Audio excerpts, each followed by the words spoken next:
അതാ ഈ സ്ത്രീധനം എഴുതിട്ടുള്ള കല്യാണം അപ്പന്റെ അഭിപ്രായം എന്താ അതിനെ കുറിച്ച്? സ്ത്രീധനം വാങ്ങിക്കുകയും വേണ്ട, സ്ത്രീധനം ചോദിക്കുകയും വേണ്ട. ശരിയാണ്. അതാണ് കുടുംബത്തിലെ ഏറ്റവും സമാധാനമുള്ള കാര്യം. സ്ത്രീധനം വാങ്ങിച്ചു വന്നിരിക്കുന്ന കുടുംബങ്ങളിലെല്ലാം പ്രശ്നങ്ങളാണ്. നമ്മൾ കാണുന്നതല്ലേ, വായിക്കുന്നതല്ലേ പേപ്പറിൽ കൂടിയിട്ട്. സ്ത്രീധനം വാങ്ങിച്ച് ഒരുപാട് പ്രശ്നങ്ങൾ കുടുംബങ്ങളിൽ നടക്കുന്നു. സ്ത്രീ തന്നെ ധനവും സ്ത്രീ തന്നെ ഒരു നമുക്ക് സ്ത്രീധനം മേടിക്കേണ്ട ആവശ്യമില്ല. അതെന്താ ചേട്ടൻ അങ്ങനെ പറയണത്?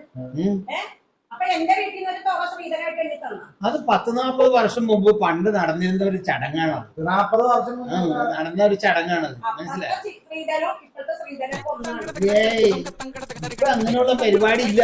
സ്ത്രീധനം ചോദിക്കുന്നില്ല. നിങ്ങളതങ്ങനെ പറയരുത്. അന്ന് മേടിക്കരുതായിരുന്നു. എന്നെ കല്യാണത്തിന് വരുമ്പോ സ്ത്രീധനം അടിക്കൊന്നും വേണ്ട, അങ്ങനെ നിങ്ങൾ പറയണമായിരുന്നു. അന്നത്തെ നാട്ടെടുപ്പല്ല ഇന്നത്തെ നാട്ടെടുപ്പ്. ഇന്നത്തെ നാട്ടെടുപ്പ് അനുസരിച്ച് വ്യത്യാസങ്ങളുണ്ട്. മനസ്സിലായോ?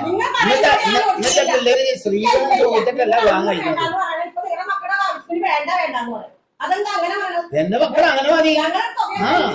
എന്റെ മക്കളെ അങ്ങനെ സ്ത്രീധനം കണ്ട് വെക്കാൻ മതി. പണ്ട് കാലത്തല്ലേ, 40 വർഷം മുമ്പല്ലേ അതങ്ങനെ നാട്ടെടുപ്പ് അങ്ങനെ ഉണ്ടായിരുന്നു. അന്നത്തെ നാട്ടെടുപ്പ് ഉണ്ടായിരുന്നു. അന്നത്തെ നാട്ടെടുപ്പ് അങ്ങനെയായിരുന്നു. എന്തെങ്കിലും ഒന്ന് ചെറുക്കന്റെ വീട്ടുകാർക്ക് കൊടുക്കണം. അതായത് എന്താണ് അല്ലാണ്ട് ഞങ്ങൾ ഇത്ര വേണമെന്ന് പറഞ്ഞില്ല.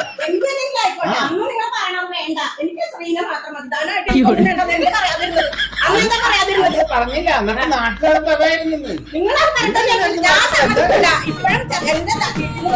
സ്ത്രീധനം തന്നെയാണ്. അതപ്പം പറഞ്ഞു സ്ത്രീധനം വേണ്ടെങ്കിൽ സ്ത്രീധനം മാത്രം കിട്ടിയാണ്. നിങ്ങൾ എന്താ ഇപ്പൊ ഈ സമയത്ത് മക്കളുടെ കാര്യത്തിൽ മാറ്റി പറയണെന്താ? നാട്ടെടുപ്പ് മാറി. ഇപ്പൊ നാട്ടെടുപ്പ് മാറി. ഇത് ചോദിക്കലില്ല. മനസ്സിലായോ? സ്ത്രീധനം ചോദിക്കലില്ല. ഇപ്പൊ സ്ത്രീധനം ചോദിക്കലില്ല. ചോദിക്കലില്ല. 35 കൊല്ലത്തിന് മുമ്പത്തെ കാര്യങ്ങൾ പറഞ്ഞ 35 കൊല്ലത്തിന് മുമ്പ് പറയണത് സ്ത്രീധനമായിട്ട് വേണ്ട. ഞാൻ ഈ പെൺകൊച്ചിനെ കെട്ടിക്കൊള്ളാം. നിങ്ങൾക്ക് പറയാൻ വേണ്ടില്ല. എന്നിട്ട് സ്ത്രീധനത്തിന്റെ പകുതി എഴുതുന്നുള്ളൂ. പകുതി എവിടെയാണ്? പകുതി എവിടെ?